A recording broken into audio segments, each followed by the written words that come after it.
Jago-jago tik seserah konten dalam bulan puasa, konten lagi. Tapi kalau buat main-main dengan agama tu, takut-takutnya nak jadi bahaya salah. Jadi kita perlu litah banyak klik dah lah buat konten dalam puasa tu. Tak kira lah konten kalau kita paling kita puasa bimbang sikit konten maya tu sayang. Apa ni maya jinjak jadah atau maya gopo buat main-main dengan maya tu. Hak tu dah kita takut tu sayang. Takut-takut nak ni bahaya sayang. Kalau tu mengikut Ustaz Azhar terus sana. Dia kata nak buat pelakon pun tak boleh dah. Konten berkenaan dengan agama kita. Nak pelakon, nak sedang sana. Nak royak kata tu pun jadi kena jaga dah. Apa tah lagi kita dah buat main-main. Maya tahu jinjak jadah duk heret jadah. Allah nak kata buat main-main boleh ya. Allah.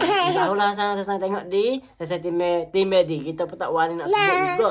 Tapi apa ni nampak ke nak bahaya kita bakal jaga gitu seserah sekadar saya. Wassalamualaikum warahmatullahi wabarakatuh.